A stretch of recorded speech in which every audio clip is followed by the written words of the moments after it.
Puji nama Tuhan, Shalom. Pada hari ini kita masih bisa menikmati hidup. Itu bukan karena kita, tapi semua karena anugerah Tuhan. Amin.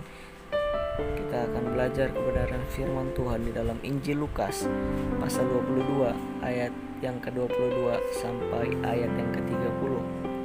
Saya memberikan judul memiliki sikap hati seorang hamba.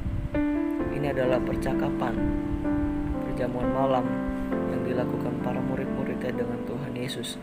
Para murid-muridnya ini bertengkar demi merebutkan posisi siapakah yang paling pantas dianggap sebagai yang terbesar di antara mereka. Ini hal yang menurut saya lucu ya, sehingga membuat Yesus merasa perlu meluruskan hal ini kepada para muridnya, yaitu bahwa yang terbesar dikatakan Tuhan Yesus bukan soal kedudukan, jabatan, pangkat, ataupun prestasi yang dikejar oleh orang-orang dunia demi memperoleh kekuasaan.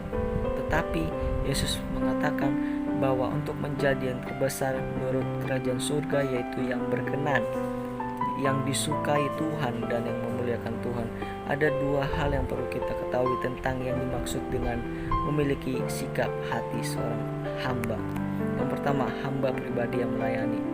Lukas 22 ayat 26, tetapi kamu tidaklah demikian, melainkan yang terbesar di antara kamu hendaklah menjadi sebagai yang paling muda dan pemimpin sebagai pelayan. Pelayan atau hamba identik dengan sesuatu yang tidak ada artinya, yang tidak ada nilainya. Oleh karena itu, tidak ada seorang pun di dunia ini yang mau untuk menjadi seorang hamba. Tetapi kita sebagai pengikut Tuhan, kita harus mau untuk menjadi seorang hamba Tuhan. Amin.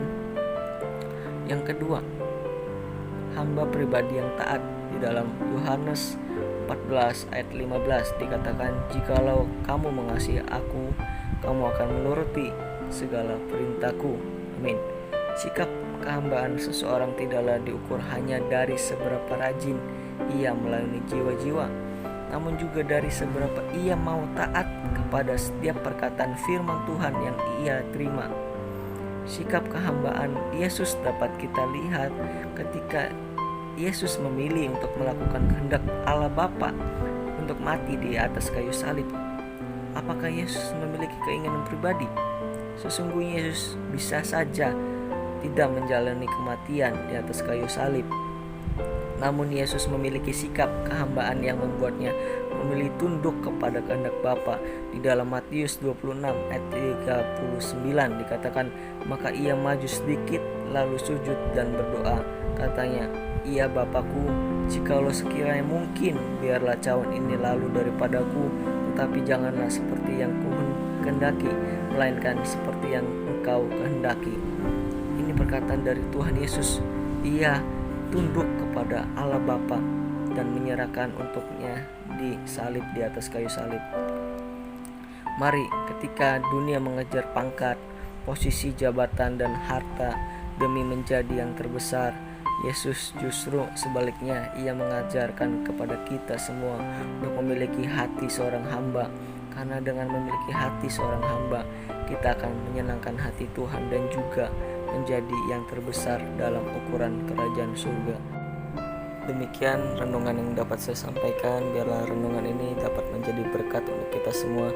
Tuhan Yesus memberkati kita semua. Amin.